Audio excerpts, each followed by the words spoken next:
They called me precise. For 9 years, I had maintained the mortuary ledgers of Hive Secundus with devotion that earned me 3 efficiency commendations and the trust of Precinct Arbit's command.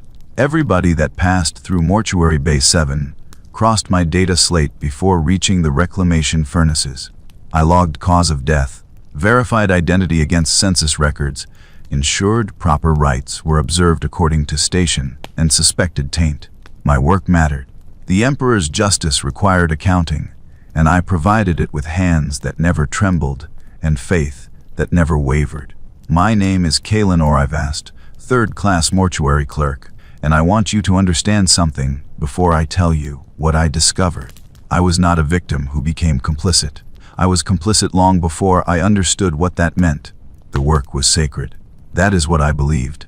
Every morning at the 5th bell, I would rise from my cubicle in Administratum Block Epsilon, consume my protein ration and recaf, and recite the litany of the dutiful servant while fastening the bronze mortuary seal to my uniform collar.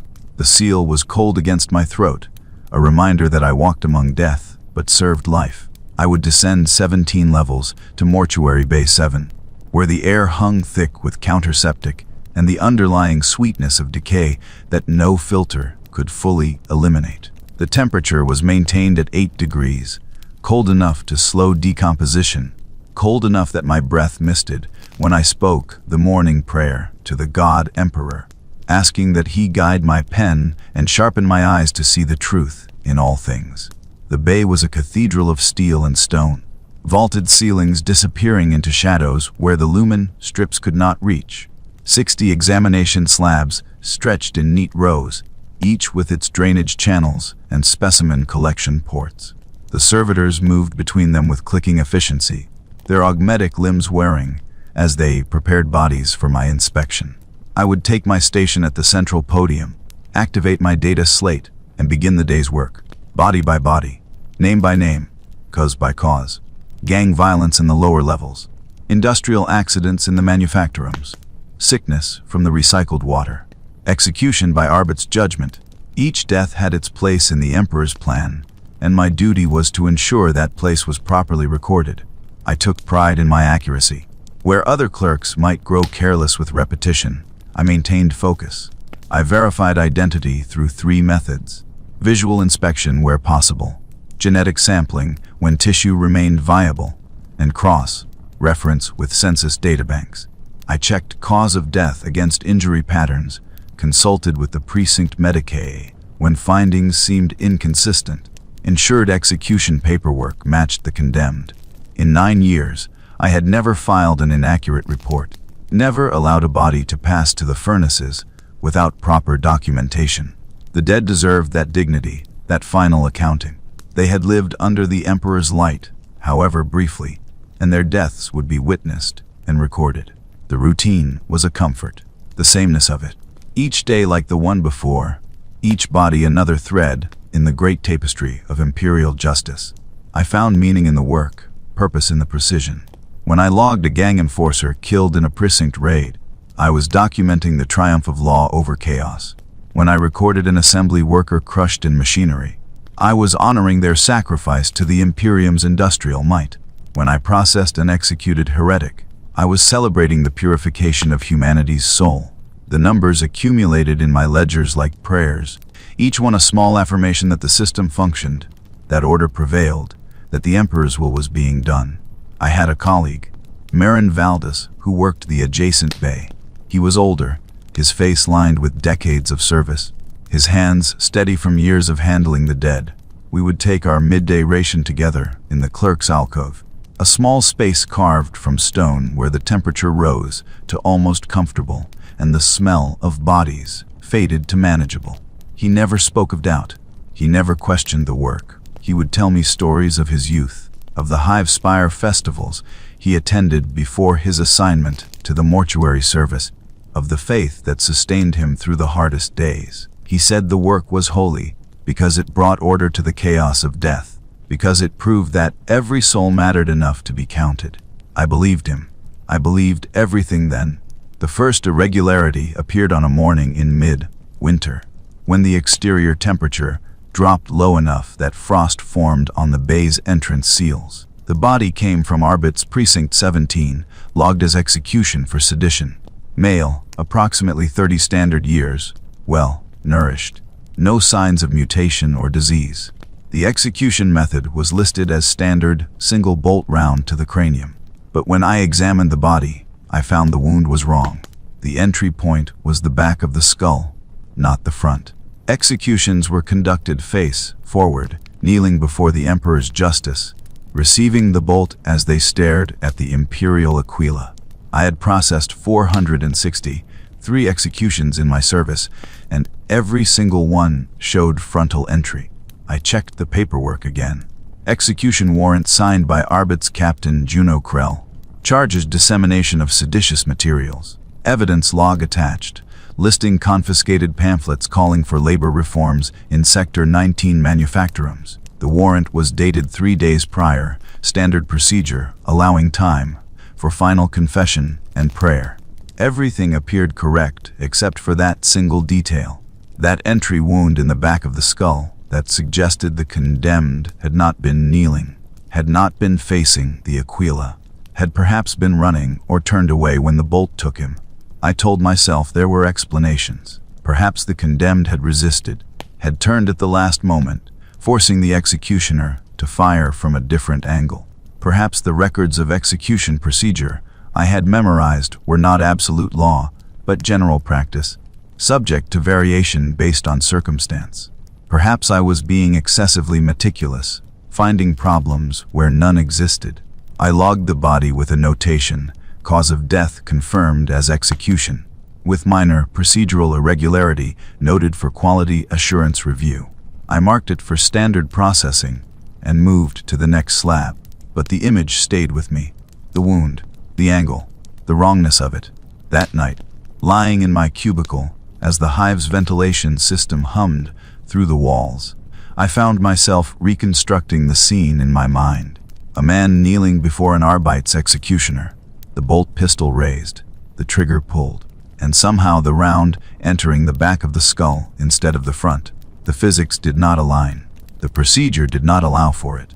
Unless the man had not been kneeling, unless the execution had not followed protocol, unless something else had happened that the paperwork did not reflect. I prayed that night for clarity. I asked the Emperor to sharpen my judgment, to help me see truth without succumbing to doubt. I recited the litany of trust in higher authority, reminding myself that my duty was to record, not to judge. The Arbits had condemned the man. The Arbits had executed him. My questioning their methods was a failure of faith, a crack in the certainty that made the Imperium strong. I resolved to file my notation and think no more of it. I resolved to trust the system that had never failed me. The second body arrived 6 days later. Female, mid-20s, listed as execution for heretical worship. The execution method was listed as immolation, standard procedure for those whose souls required purification by flame. But when I examined the remains, I found the burning was incomplete. The torso and limbs showed the char patterns consistent with pyre execution, but the face and throat were intact, showing clear strangulation marks. The hyoid bone was fractured, a signature injury of manual strangulation. She had been strangled before being burned. I consulted with Medici, Orderly Thrask, who supervised the servitors and provided technical expertise when my knowledge reached its limits. He examined the body with instruments, measuring the depth of the ligature marks, analyzing the pattern of thermal damage. He looked at me with eyes that held no curiosity, only procedural interest. He said that strangulation prior to burning was occasionally used when the condemned showed exceptional fear, a mercy to spare them the agony of conscious immolation. He said it was within acceptable variants of execution protocol. He said I should log it and continue with my work. But mercy was not standard procedure. Execution was justice, not comfort. The condemned were meant to face their deaths conscious and aware, to have their final moments as testimony to the price of deviation from the Emperor's light. If mercy was being applied, it should be documented, should appear in the execution warrant with justification and authorization. I checked the paperwork. Nothing. Standard immolation execution, No notation of modified procedure. No explanation of the strangulation marks that spoke of death before the flames. I filed the body with another notation. 2 irregularities in less than a week, both from Arbates, Precinct 17. Both showing execution procedures that did not match official documentation. I told myself it was coincidence. I told myself that variance was natural in any system. That perfection was impossible across the millions of daily transactions that kept the Imperium functioning. I told myself I was seeing patterns where only randomness existed, but the doubt had taken root now. A small seed of wrongness growing in the soil of my faith. The third case broke through my rationalizations like a hammer through glass.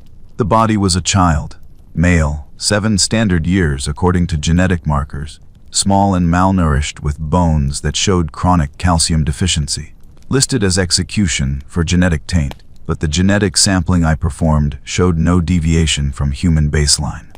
No mutation markers, no chromosomal abnormalities, no indicators of warp exposure or demonic touch. Just a child, hungry and small, executed for a crime his body did not bear evidence of.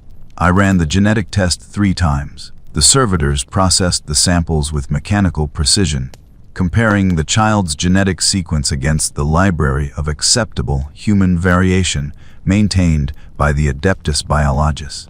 Each test returned the same result: baseline human, acceptable variance, no taint detected.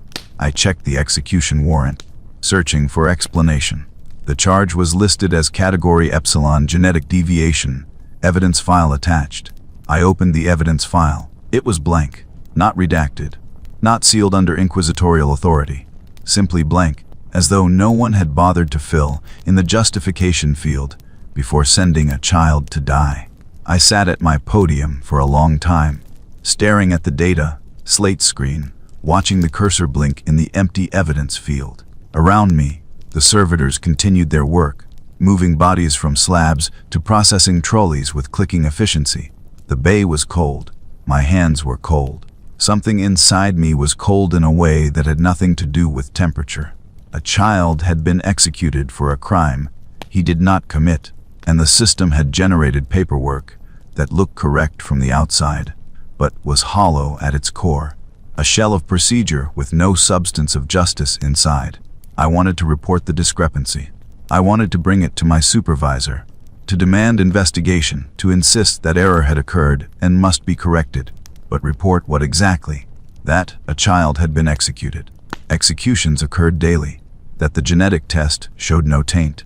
The Arbates had their own testing protocols, perhaps more sophisticated than my mortuary equipment.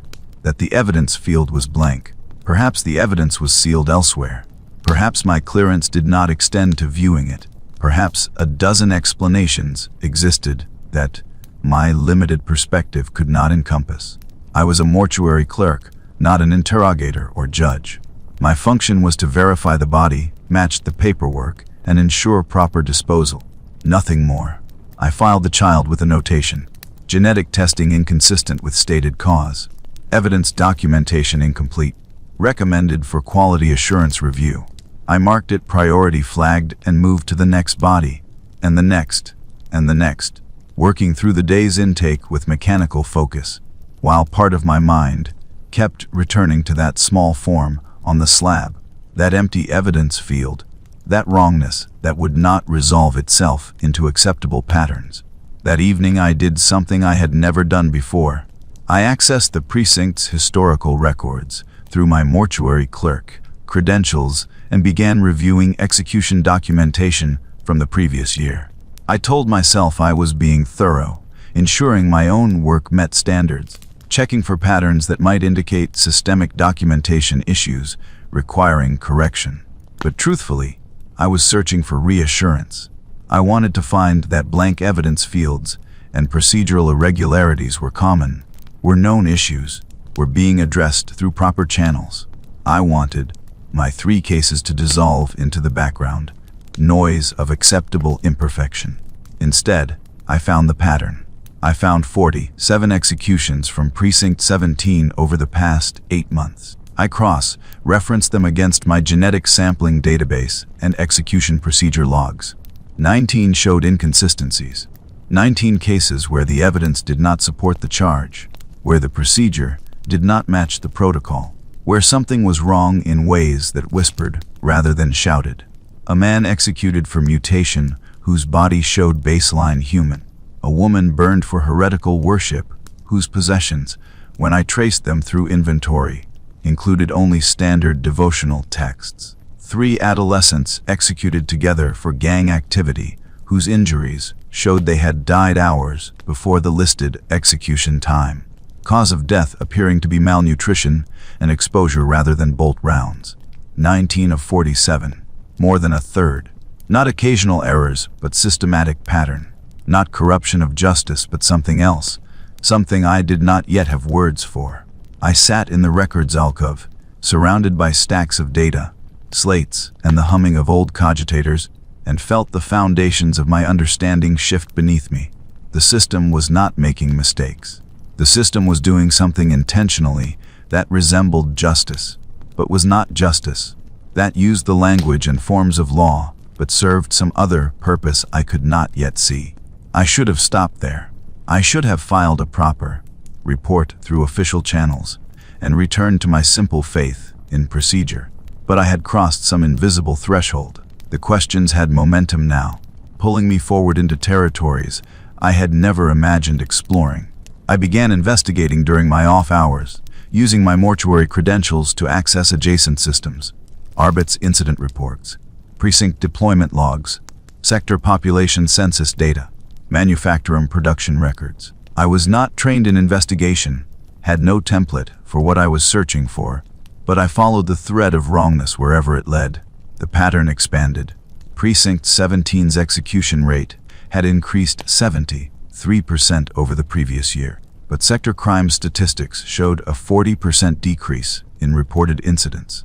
More executions despite less crime. The census data showed population decline in specific HAB blocks within the precinct's jurisdiction, decline that was not explained by death rates or emigration, as though entire communities were simply vanishing from the records. Manufacturer and production logs showed worker quotas being consistently met, despite these population declines, which should have been impossible unless the remaining workers were somehow absorbing the labor burden, which the injury reports indicated they were not. I found references to compliance operations, sweeps conducted by Arbits in coordination with precinct enforcement, targeting specific sectors for intensive law enforcement focus. The operations had designations: Operation Purity Flame, Operation Righteous Cleansing, Operation Sacred Order. They occurred every 4 to 6 months, lasted 3 to 5 days, and resulted in mass arrests, followed by mass executions. The pattern was too regular to be reactive to actual crime patterns. It was scheduled, planned, executed with the precision of a manufacturer and production run. I found a name that appeared repeatedly in the authorization chains. Arbits, Captain Juno Krell, the same officer whose signature appeared on the 3 irregular executions that had started my investigation.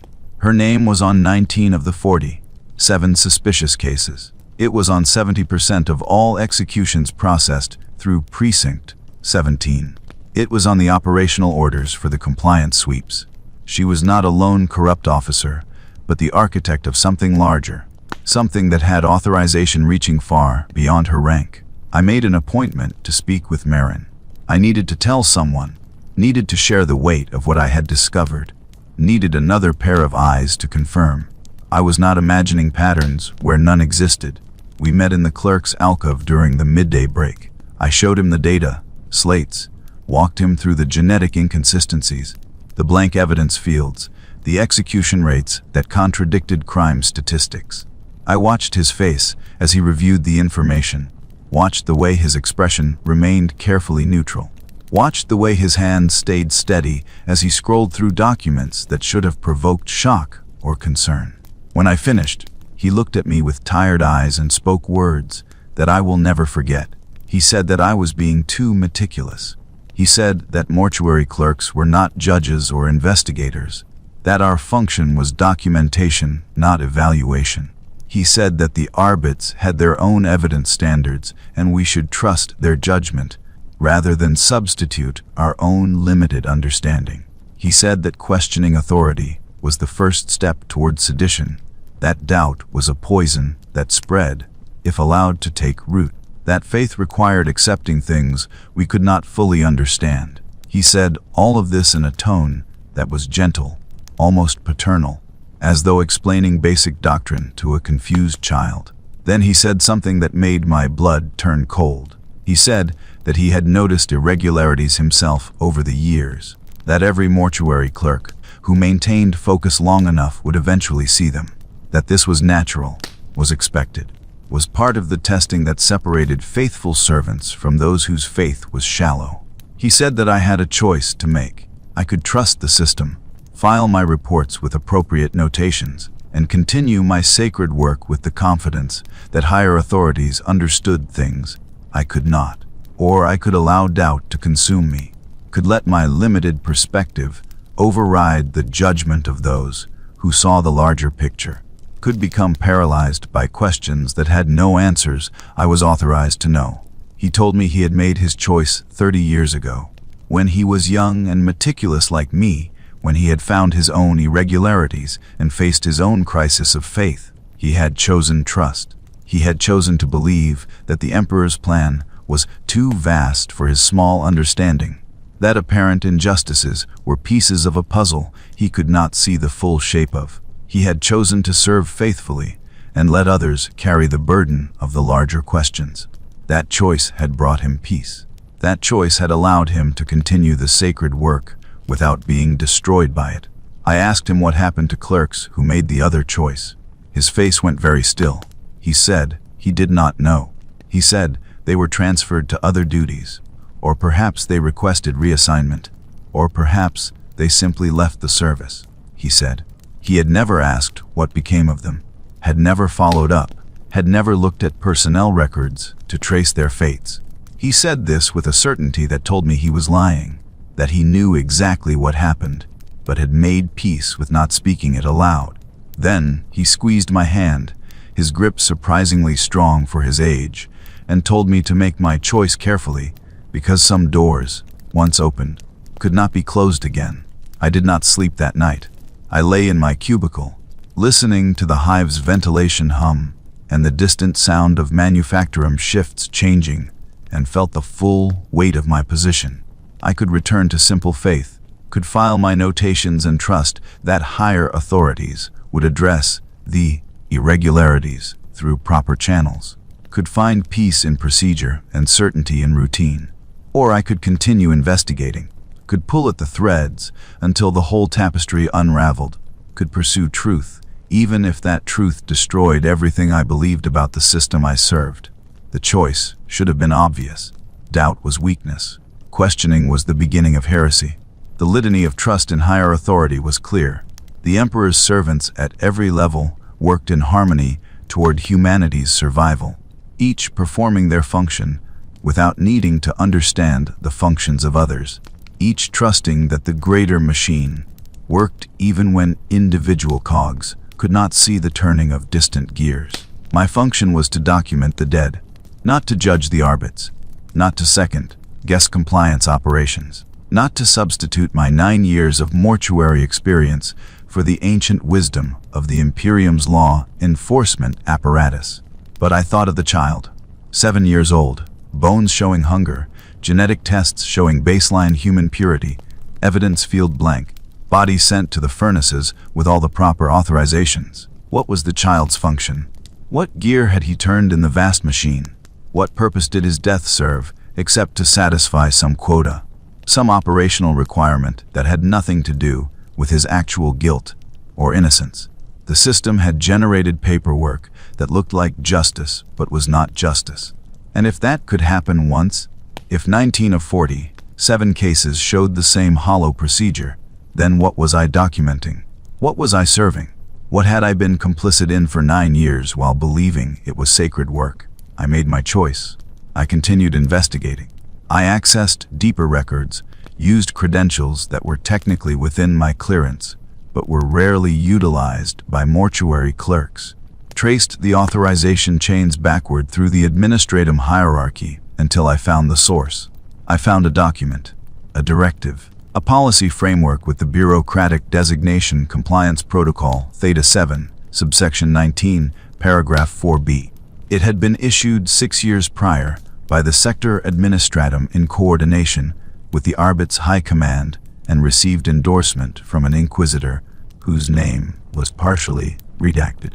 The directive was written in the dense, circular language of official imperial documentation, full of euphemisms and technical terminology that obscured meaning while maintaining plausible deniability.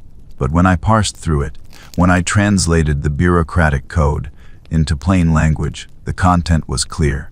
The directive authorized preventive compliance enforcement in sectors showing indicators of potential instability.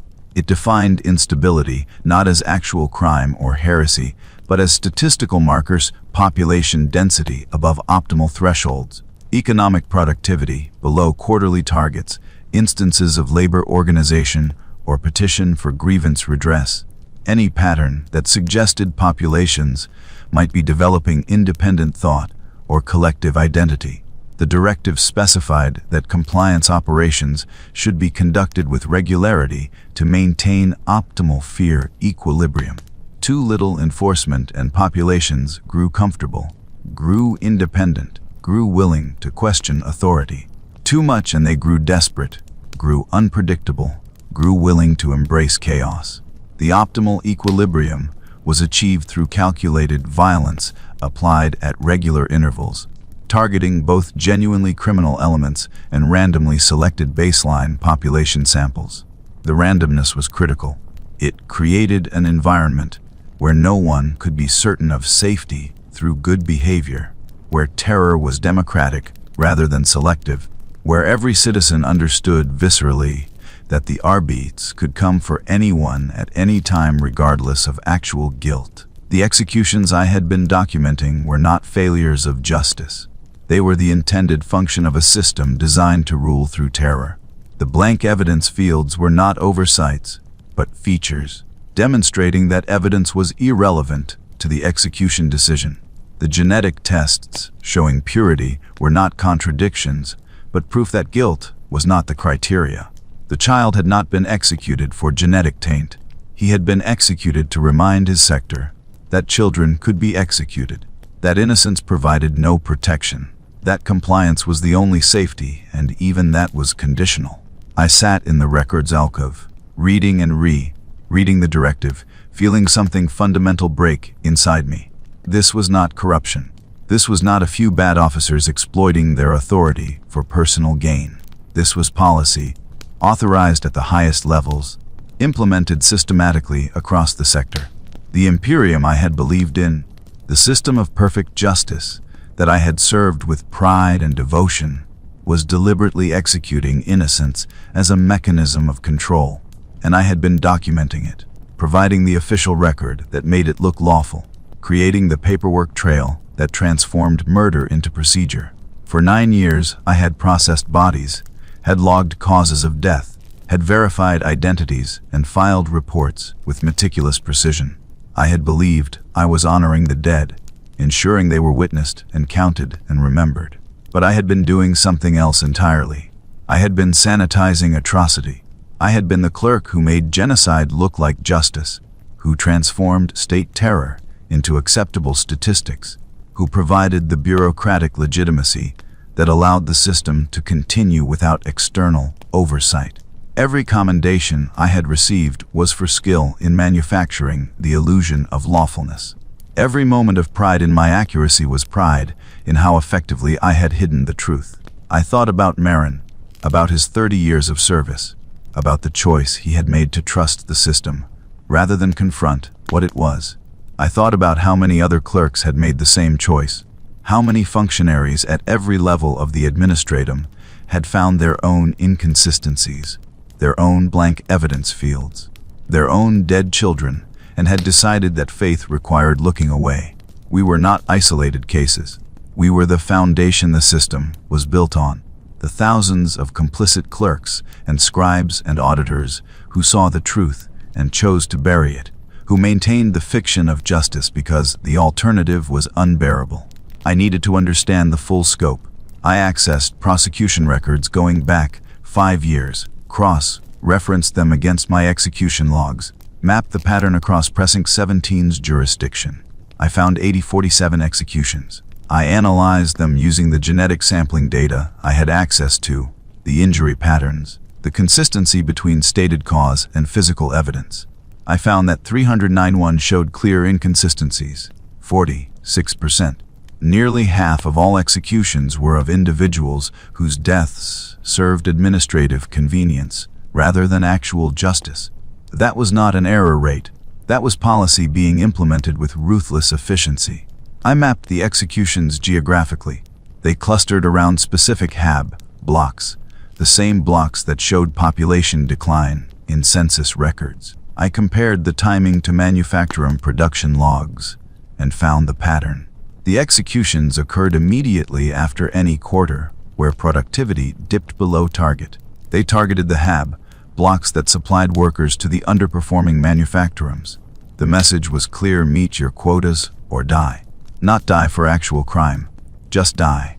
Die to motivate the survivors. Die to remind everyone that failure had the same consequence as heresy. I found the economic logic. It was cheaper to execute randomly selected workers and replace them from the endless population reserves than to invest in improved working conditions or equipment that might actually address productivity issues. The executions created job openings that could be filled by desperate, unemployed masses from other sectors, masses who would work harder out of fear and gratitude. It was workforce optimization through terror, resource management through murder, efficiency achieved by making human life the cheapest input in the production calculation. I found evidence of quotas. Not crime quotas, but execution quotas. Precinct 17 was expected to process a minimum number of executions per quarter, a target that bore no relationship to actual criminal activity, but aligned perfectly with the sector's economic management needs. The Arbit's officers were not judges seeking justice, but functionaries meeting productivity targets, and the targets required innocent deaths. Arbit's Captain Krell was not a corrupt monster, but a competent manager who consistently met her quarterly numbers through efficient processing of whoever was convenient. The scope was overwhelming. This was not limited to one precinct or one sector. I found references to similar compliance protocols in adjacent sectors, in other hive cities across the planet, in other planets within the subsector. The system was galactic. Everywhere the Imperium held power, these protocols were implemented with local variations but fundamental consistency. Randomized terror, preventive execution, fear as the primary mechanism of control. This was not deviation from imperial ideals, but the actualization of them. The logical conclusion of a system that valued order above all other considerations, and had discovered that order was most efficiently maintained through calculated atrocity. I thought about the prayers I had recited every morning, the litany of the dutiful servant, asking the Emperor to guide my pen and sharpen my eyes to see truth in all things. I had been asking for this. For 9 years I had prayed for the ability to see truth, and now that I could see it, I understood why faith required blindness. The truth was unbearable. The truth was that everything I had believed about the Imperium's righteousness was a lie, that justice was a fiction maintained by people like me, that my sacred work had been evil dressed in procedure. I thought about what to do with this knowledge. I could not simply return to my routine, as though nothing had changed.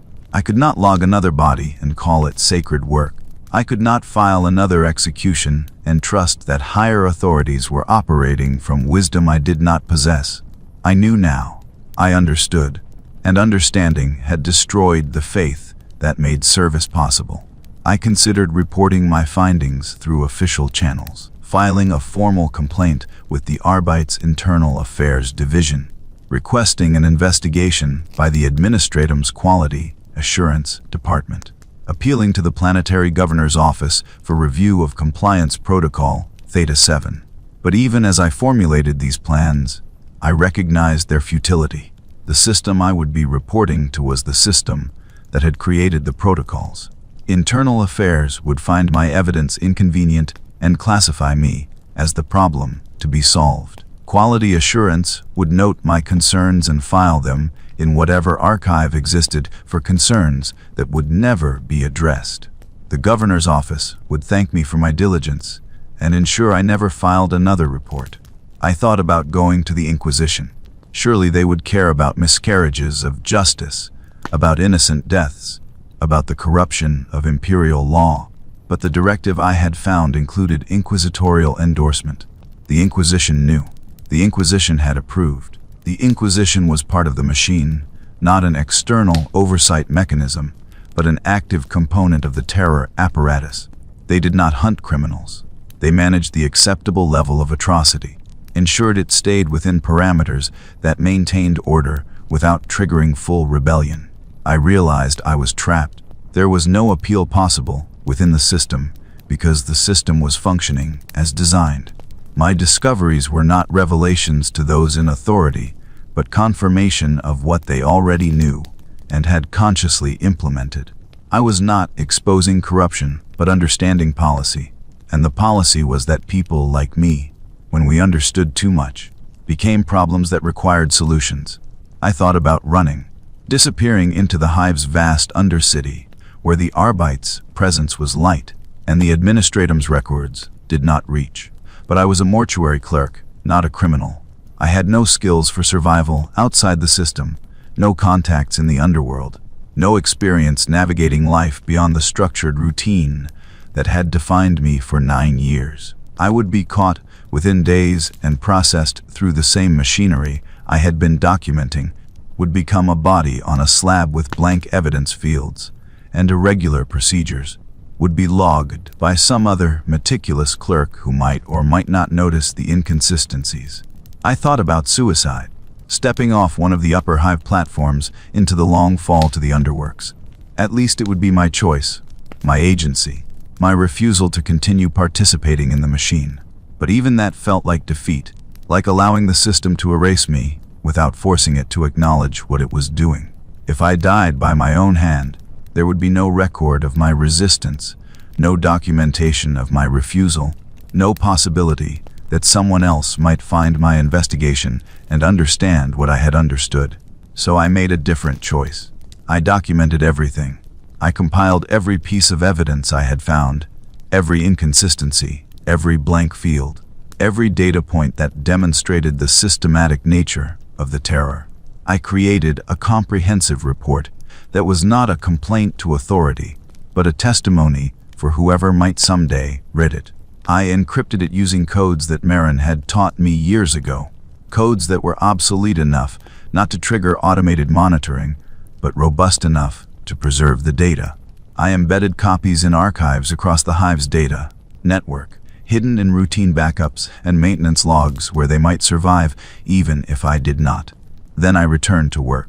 I arrived at Mortuary Bay 7 at the 5th bell as always, recited my morning prayers as always, activated my data, slayed as always. The routine felt like a performance now, like I was playing the role of the faithful servant, rather than being one. But I maintained the facade with the same meticulous precision I had always employed, because I had one final function to perform, one last piece of documentation to add to my hidden report. The bodies came through as always. Gang violence, industrial accidents, executions. I processed them methodically, logging each death with appropriate notations. But I was seeing them differently now. This was not sacred work. This was not honoring the dead.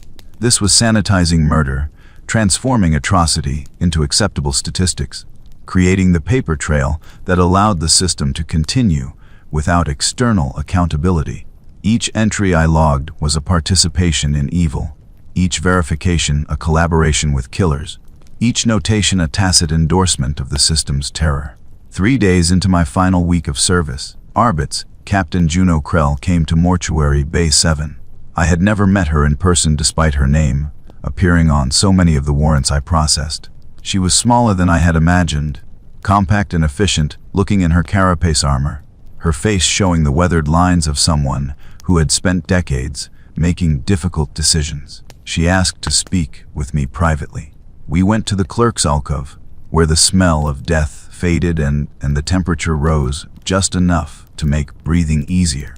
She told me that my recent data access patterns had triggered automated monitoring systems, that my credentials had been used to review records outside normal mortuary clerk functions, that this was concerning to her superiors and required explanation.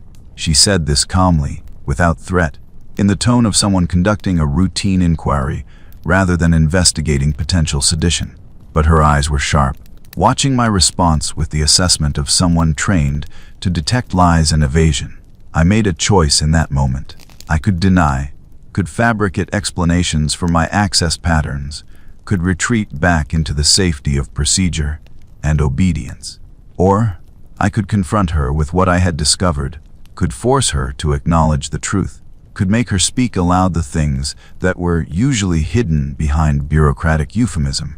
I chose confrontation, not because I thought it would change anything, but because I needed her to know that I understood, that the system's secrets were known, that her carefully maintained facade of law enforcement was transparent to at least one person who had seen behind it.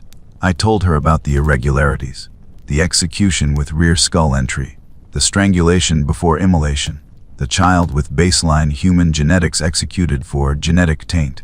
I told her about the pattern I had found, the 19 inconsistencies out of 47 cases, the execution rates that contradicted crime statistics.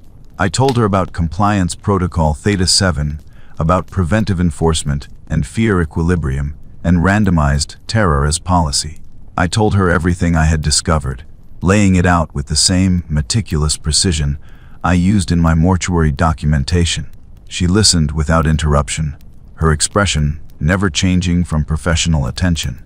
When I finished, she was silent for a long moment, looking at me with something that might have been respect or pity or calculation. Then she began to speak, and what she said destroyed the last fragments of the worldview I had clung to. She said that I was correct. Every fact I had discovered, every pattern I had identified, every conclusion I had drawn was accurate. The executions I had been documenting included systematic killing of innocents as part of a deliberate policy to maintain order through terror. The blank evidence fields were intentional, demonstrating that guilt was not the criteria for execution. The child had been killed not because he carried genetic taint, but because his sector needed a demonstration that would motivate surviving workers to meet their productivity quotas. Everything I had uncovered was true, and everyone at her level of authority or higher knew it was true, and they implemented it anyway, because the alternative was worse. She asked me if I understood what the Imperium actually was, not the myth taught to children in Schola or recited in prayers, but the functional reality of a galactic empire spanning 1,000,000 worlds and quadrillions of souls. She said that humanity's survival required control mechanisms that could scale across that impossible scope, that could function when distances made centralized oversight impossible, when local authorities operated with near total autonomy, when the margin for error was extinction rather than mere failure. She said that the traditional mechanisms of control, things like justice and fairness and proportionate response, did not scale to galactic civilization. They worked for cities, perhaps for planets, but not for an empire where communication between worlds took months or years and local crises could spiral into sector-wide catastrophes before intervention was possible. She told me about a hive world called Tertium Prime. She had served there early in her career, before her transfer to our world. Tertium Prime had implemented what its governor called enlightened governance, fair trials, proportionate punishments, rehabilitation programs, all the mechanisms of justice that we pretend the Imperium practices universally.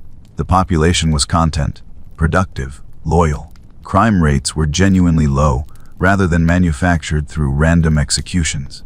It was the model of what imperial rule could theoretically be if resources were unlimited and time was infinite. Then, a cult arose. Not an organized rebellion, but a gradual drift toward heterodox belief. starting in one sector and spreading through social connections and family networks. The beliefs were not overtly chaotic, did not call for worship of the ruinous powers, just questioned some details of imperial doctrine in ways that seemed harmless at first.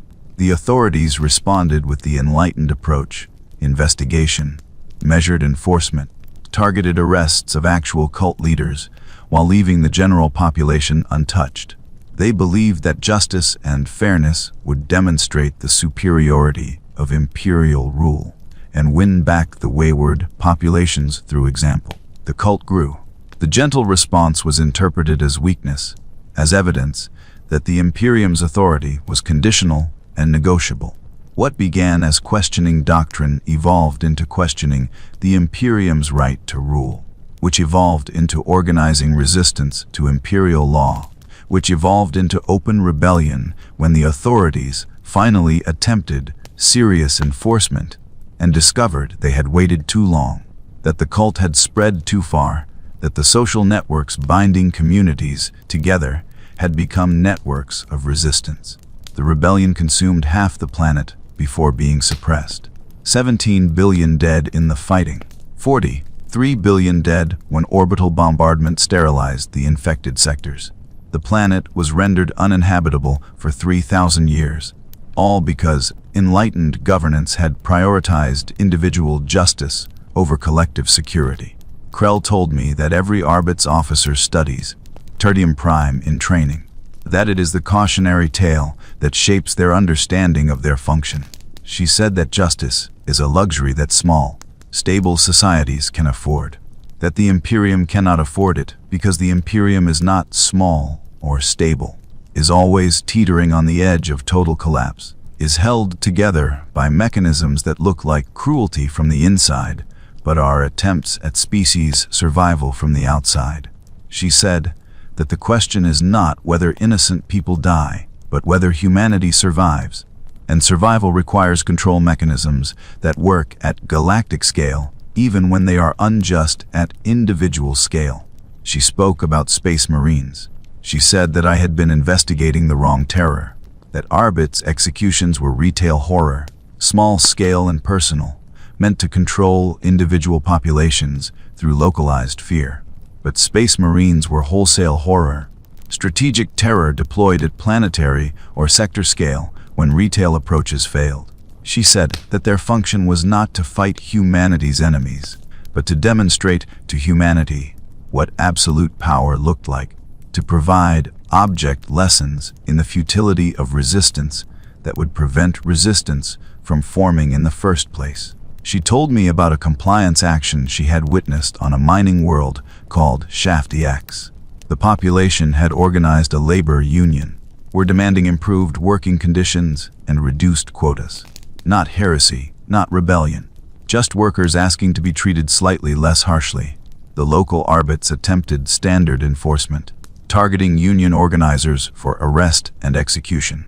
But the population responded with strikes and passive resistance, showing solidarity that made selective targeting ineffective. The situation was escalating toward actual rebellion when the Storm Wardens chapter arrived to conduct what was officially termed a compliance demonstration. The Space Marines gathered the population in the central square. They presented what they called the choice. Anyone who had participated in union activities could confess and receive mercy, while those who remained silent would be judged complicit when the truth was inevitably discovered. 2,000 people confessed, believing that confession would mean punishment but survival. Another 8,000 remained silent, either innocent or afraid to admit guilt. The Space Marines separated the confessors from the silent majority, then proceeded to execute both groups with methodical efficiency. The confessors for their admitted guilt, the silent for their suspected guilt. 13 minutes from start to finish. No trials, no verification, just systematic slaughter that demonstrated confession and denial produced identical outcomes, but they spared witnesses. Precisely calculated numbers of survivors who were positioned to see everything, to hear the weapons fire and smell the burning, and witness the stacking of bodies, who were then released to spread the story. The survivors carried a viral message. Resistance was futile. Confession was meaningless. The Space Marines were inevitability incarnate, and the only safety was absolute compliance before they arrived. The message spread across the sector faster than any official propaganda could have carried it.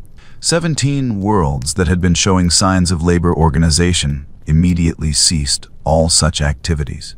The mere possibility that Space Marines might come was sufficient to maintain control for decades afterward.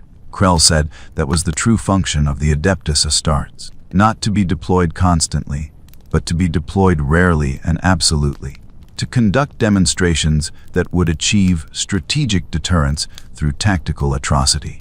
She said that their greatest weapon was not their bolt rounds or chainswords, but their willingness to apply horror with mathematical precision, to engineer trauma at scale, to transform entire populations into self-policing systems that required minimal ongoing enforcement because the fear had been permanently installed. She said they were protectors, not in spite of the terror they generated, but because the terror protected the Imperium from threats that would otherwise require constant military presence and resource expenditure. She asked me if I understood the choice she made every day.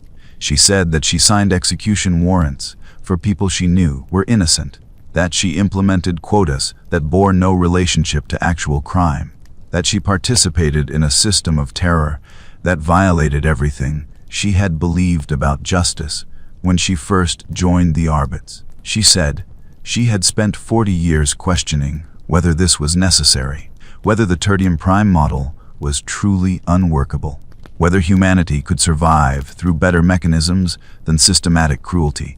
She told me she still did not know, that she had never known, that she would die not knowing whether her service had been heroism or monstrosity.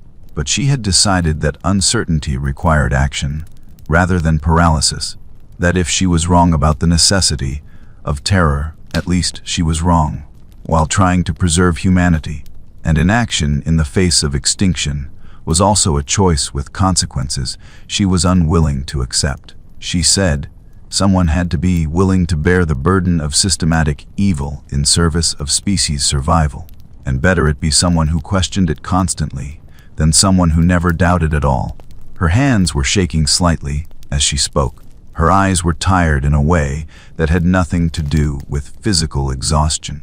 She looked at me with something between compassion and warning and said that I now faced the same choice she had faced 4 decades ago.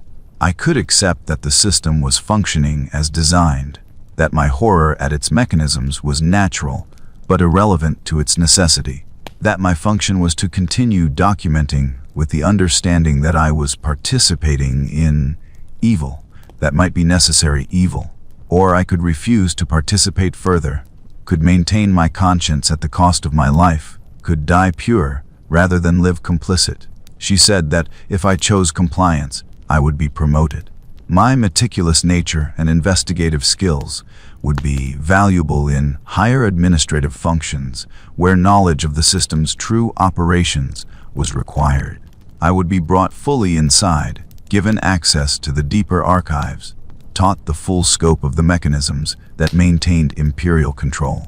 I would become what she was, a knowing functionary of systematic evil, carrying the burden of that knowledge through decades of service, never certain if it was necessary, but committed to acting as though it was. She said that if I chose resistance, I would be executed. Not publicly, not with propaganda value, just efficiently processed through the system I had been documenting. My body would cross some other clerk's examination slab with cause of death listed as something bureaucratically convenient, evidence fields appropriately blank, all the machinery of false legitimacy applied to my own murder. My encrypted testimony would eventually be discovered and purged by system auditors who routinely scrubbed archives for exactly these kinds of documentation. Within a year, no trace of my investigation or my existence would remain in any official record. She gave me 3 days to decide. She said to consider carefully whether conscience was worth dying for, whether maintaining moral purity mattered, when the universe would continue operating according to its brutal logic regardless of my choice, whether there was any honor in being a corpse with clean hands when I could instead be a living functionary doing the Emperor's ugly work. Then she left, her boots clicking on the mortuary bay's stone floor, leaving me alone with the bodies and the choice. I want to tell you that I agonized over the decision, that I spent those 3 days in philosophical turmoil, weighing survival against conscience, calculating the value of one life against participation in systematic evil. But that would be a lie. I knew my choice almost immediately, not because I was brave or certain, but because I could not unknow what I knew, could not return to the simple faith that made complicit service possible. The child with baseline genetics and blank evidence fields. The 3D91 executions out of Android 47 that served administrative convenience rather than justice. The compliance protocol that weaponized innocence into terror. These things existed in my understanding now, and I could not pretend they did not. I thought about Marin, about his 30 years of service, after making his choice to trust the system. I wondered if he had found peace, or if he had spent 3 decades screaming internally while maintaining a facade of faithful service. I wondered if he slept well, or if he lay awake counting the bodies he had processed, wondering how many had died for blank evidence fields and randomized compliance sweeps. I wondered if his choice had been wisdom or cowardice, survival or slow suicide of the soul. I would never ask him because I would never see him again after I made my choice. I spent my final days documenting. I processed bodies as always, logged each death with meticulous precision, verified identities and cross-referenced causes. But I added one final function to my work. I analyzed each execution, performed genetic testing on every body that came through with heresy or mutation charges, cross-referenced execution timing against sector economic data, and compliance operation schedules. I documented the true scope of what the system was doing, not just in Precinct 17, but across every precinct whose records I could access with my credentials. I found that execution rates across the entire hive averaged 43% innocence, that the percentage was consistent across precincts and sectors, suggesting not local variation but centralized quotas implemented systemically. I calculated that in my 9 years of service, I had personally processed approximately 8,000 bodies, of which roughly 40 had been innocents executed for administrative convenience. I had logged them, verified them, filed them with appropriate notations, and moved on to the next slab without understanding that I was sanitizing murder at industrial scale. I thought about the Space Marines, about the choice they had given the mining world population, the false binary of confession versus denial that led to identical death, regardless of response. I recognized that Krell had given me the same false binary, comply or die, become complicit or be erased, participate in the system or be processed by it. The symmetry was intentional. The system offered no real choices, only different paths to the same surrender of agency. The only true choice was whether to recognize the machinery for what it was before it consumed you. On my final day of service, I completed my documentation and encrypted it with every technique I knew. I embedded copies in 17 different archive systems, hidden in maintenance logs and backup routines where they might survive even systematic purges. I wrote a cover letter explaining what the data represented, why I had compiled it, what I hoped someone might do with it if it was ever discovered. I addressed it to no one specifically because I had no faith that any authority would care, but to everyone generally in case some future investigator, some other meticulous clerk, might someday face the same crisis and need to know they were not alone in their understanding. Then I went to Arbite's Precinct 17 and requested meeting with Captain Krell. I told her I had made my choice, that I would not comply, that I could not continue documenting atrocity, even if my alternative was becoming a victim of that atrocity. I told her that I understood her reasoning, understood the logic of terror at scale, understood that she might be correct that these mechanisms were necessary for species survival. But I also told her that I could not participate in a system whose necessity required the murder of children with blank evidence fields, could not serve an empire that weaponized innocence into control mechanism, could not be the clerk who made systematic evil look like bureaucratic routine. I told her that if the Imperium's survival required mechanisms like Compliance Protocol Theta 7, required random execution of innocents to maintain fear equilibrium, required the systematic murder of children to motivate worker productivity, then perhaps the Imperium deserved to fall. That perhaps humanity would be better served by collapse and reconstruction than by perpetual maintenance of a system whose survival mechanism was industrial-scale atrocity. That perhaps the Emperor, if he was aware and capable of judgment, would prefer extinction to the empire that had been built in his name. Krell listened without expression. When I finished, she nodded slowly, as though I had confirmed something she had already known. She told me I was being naive, that the universe did not care about human preferences for justice or mercy or moral comfort, that the alternative to the Imperium was not enlightened reconstruction, but warp corruption and xenocide and the extinction of the species. That my conscience was a luxury paid for by functionaries like her who were willing to bear the burden of ugly necessity so that people like I'd been could maintain moral purity while benefiting from the protection that immorality provided.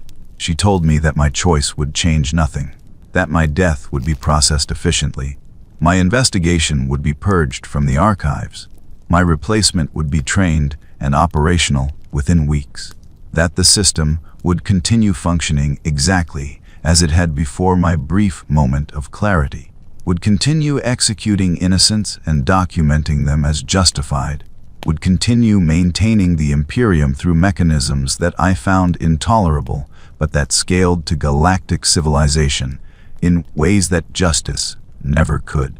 She told me that my moral stand was meaningless except to me, that I was choosing death to preserve a sense of self that would cease to exist the moment the bolt round destroyed my brain. Then she did something unexpected. She showed me grief. Just for a moment, her mask slipped, and I saw genuine sorrow in her eyes, saw her hand shake as she reached for the execution warrant data slate. She said that she had hoped I would choose differently, that meticulous people like me were rare and valuable, that the system needed functionaries who questioned while they served, rather than those who served without thought. She said that every time someone like me chose conscience over survival, the system lost someone capable of improving it from within, lost someone who might accumulate enough rank and authority to eventually implement reforms that would reduce the atrocity without compromising the control. She said that her 40 years of service had taught her one bitter truth. The people who chose moral purity never changed anything because they were dead, and the people who chose pragmatic compromise often changed nothing because they became captured by the system they intended to reform.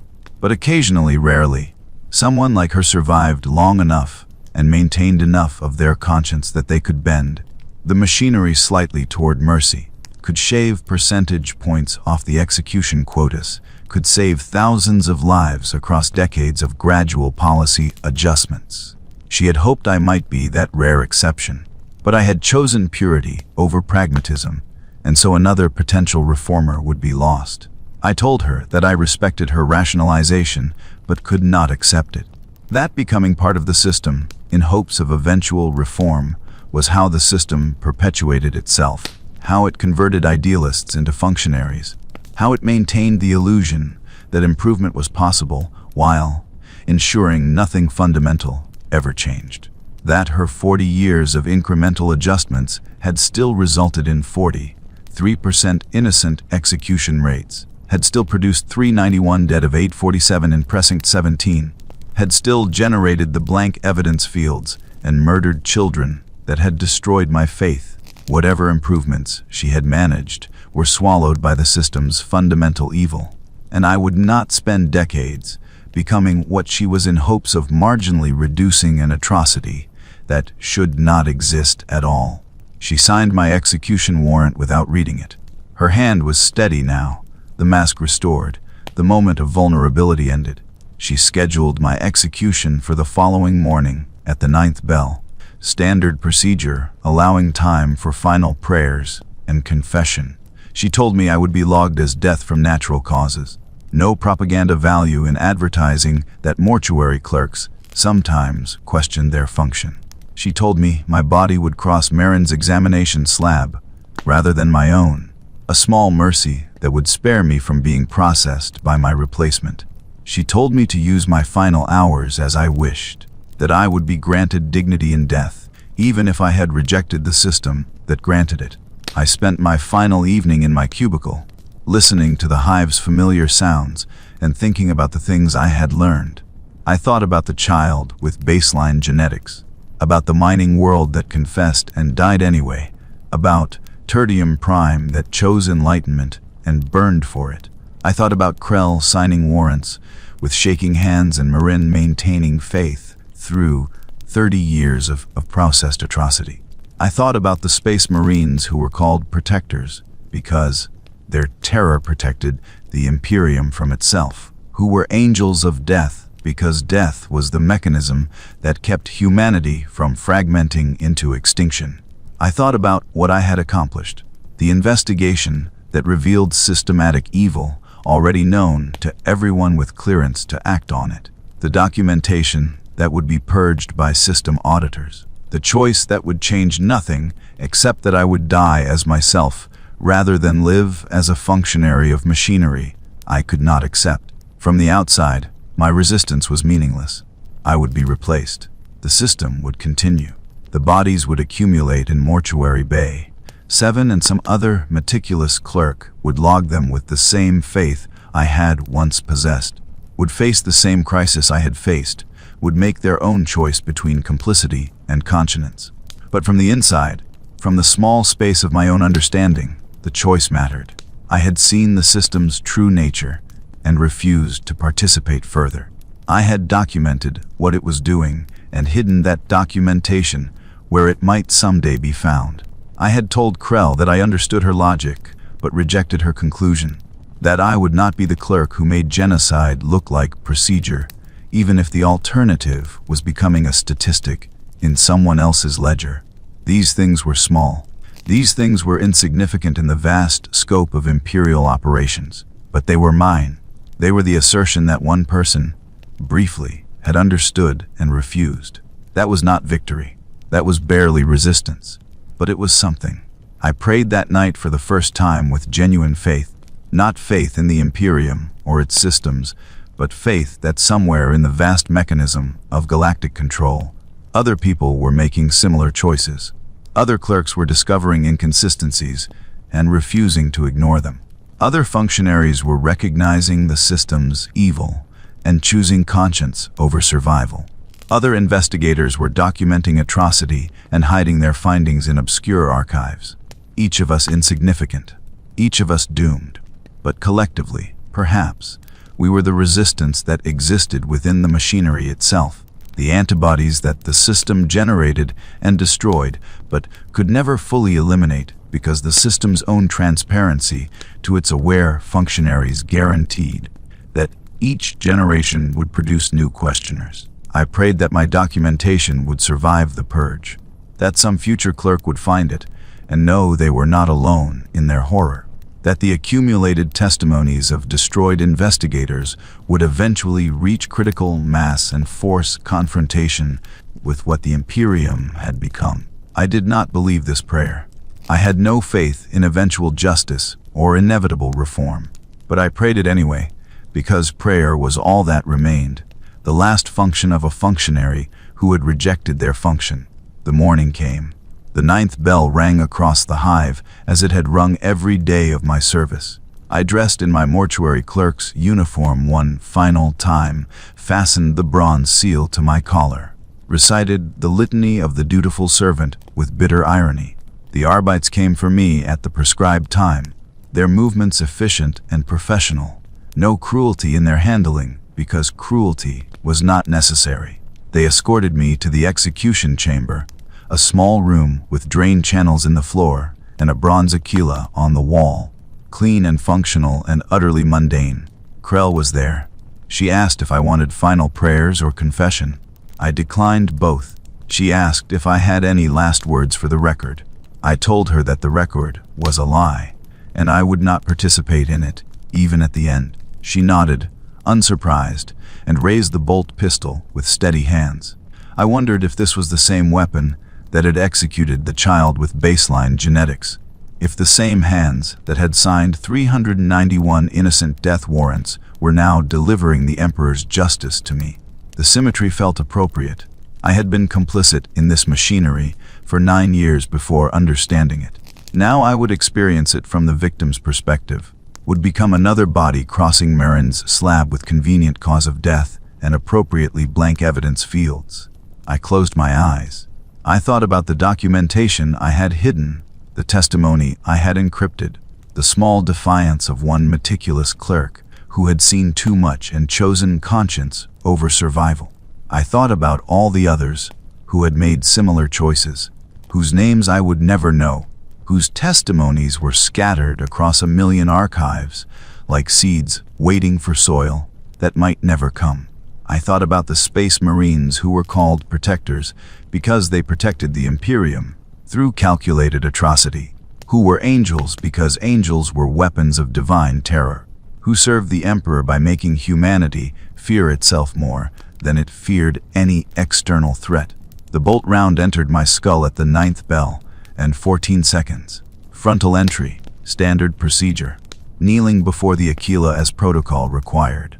My death would be logged efficiently, processed by Marin with the same meticulous precision I had once employed, filed with appropriate cause, and vanished into the archives of acceptable Imperial operations. Someone else would take my station in Mortuary Bay 7. They would process bodies as I had processed them, would log deaths as I had logged them, would maintain faith until some irregularity cracked their certainty and forced them to choose between complicity and conscience. The system would continue. The executions would continue.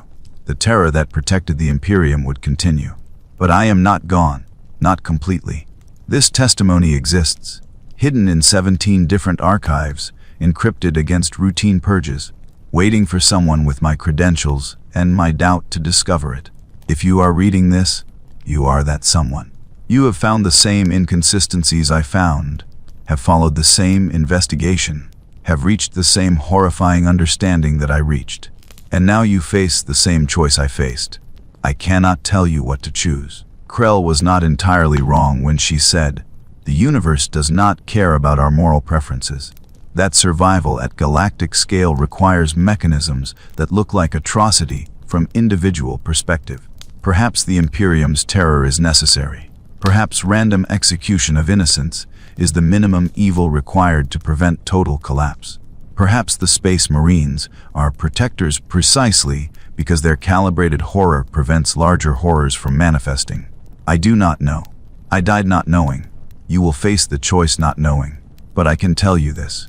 If you choose compliance, if you decide to serve the system with full knowledge of what it is, do not lie to yourself about what you are doing. You will not be maintaining necessary evil. You will be committing actual evil that might be necessary, and the distinction matters even if the outcome is identical. You will sign warrants you know are unjust. You will process innocence through machinery designed to transform murder into procedure. You will become what I could not become, and you will carry that burden for decades while never knowing if you were right. And if you choose conscience, if you refuse to participate further in systematic atrocity, regardless of its strategic justification, know that your death will be efficient and meaningless, and will change nothing about the system's operations. You will be replaced. Your investigation will be purged. Your testimony will be hidden where it might never be found. But you will die as yourself, having seen the truth and refused to serve it, having chosen the small dignity of personal integrity over the large calculation of species survival. Either choice is defensible. Either choice is unbearable. Either choice is what the Imperium offers to those who understand its nature.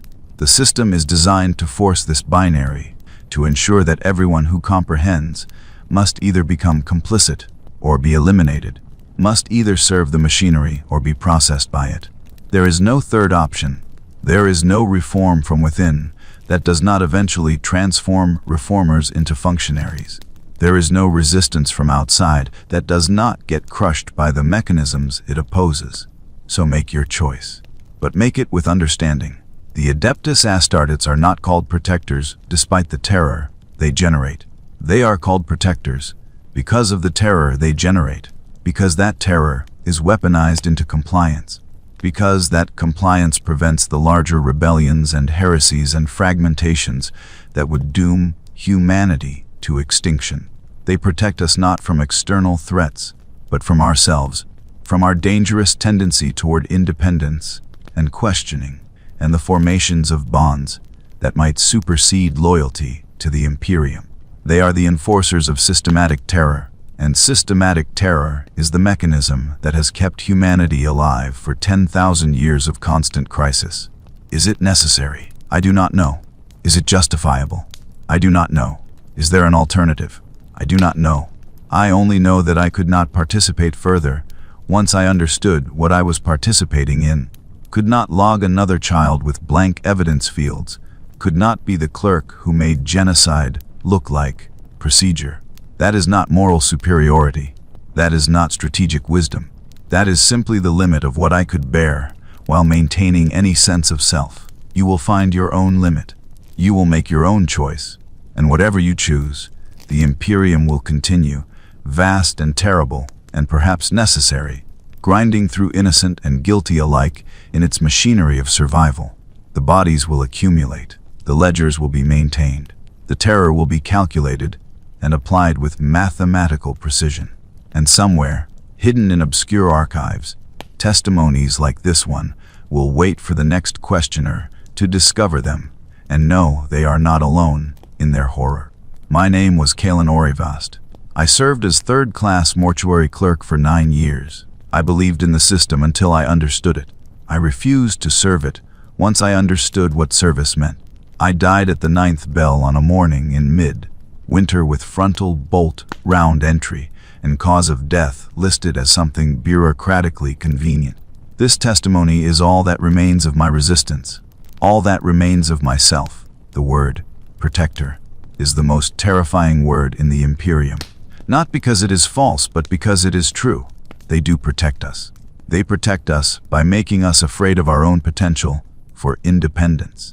They protect us by demonstrating that innocence provides no safety. They protect us by ensuring that terror is more certain than justice, that compliance is the only strategy with any possibility of survival, that questioning leads inevitably to the execution chamber or the pyre or the long fall from the hive spire. They protect us by destroying the part of humanity that would resist being controlled. They protect us by making that resistance unthinkable. They protect us by being so terrible, so efficient, so absolutely inevitable in their application of atrocity that populations police themselves rather than risk summoning them. And perhaps, in a universe of warp horrors and xenocide threats and the constant possibility of species extinction, that protection is what keeps us alive. But I could not serve it. I saw the child with baseline genetics and blank evidence fields, and I could not continue being the clerk who processed that atrocity into acceptable statistics. So I chose to die as myself, to die having refused, to die knowing that my refusal changed nothing except that I remained myself until the end. Make your choice, bear witness, and know that you are not alone in the horror of understanding what the Imperium truly is, and what being protected by it actually means.